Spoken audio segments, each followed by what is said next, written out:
والله صلاحي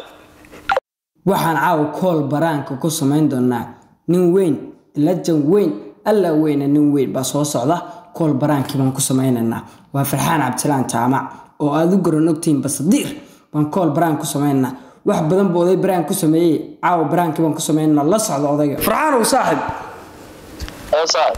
de waqsoo cala markaa ay qabo mashquul baa ahay aan ku soo celiyay waa aad u caadaysa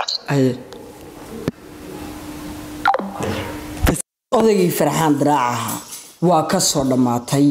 haddaan ku celinayaa waxaan dhahayaa war saaxib maxaa ii soo wacaysa waana ku soo wacayee isu baan dhahayaa horta Farxaan Diraacaha ninka aragtoono iska faniga iska khiyaalaystaha weeye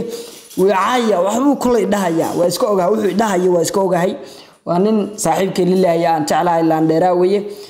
Farxaan Diraacaha ina adeer baraankigaas oo kugu dhacay nabar xaqdar Allah kaaga dhigay ina adeer macaan ralle ahow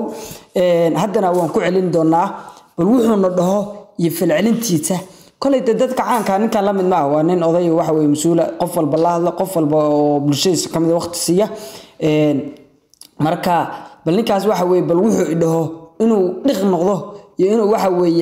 xogaa isqabto inuu hadalla fanayeen dhahan jeena gabay uu tirin doona kolay waa iska ogahay bal hadda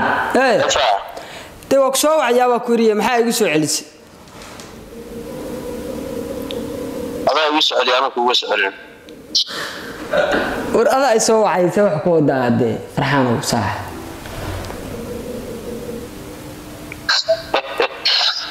والله صلاحي ورأيك وأوتشدان لمبركي وأوتشرا حاشا لله ورنا قلت لك حاجة هاي بيجري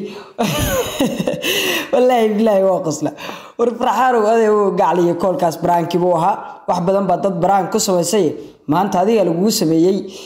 بس كجرني هذا الله سينو يداه واحد كلامه سيداه وجرني والسلام عليكم ورحمة الله وبركاته سلامنا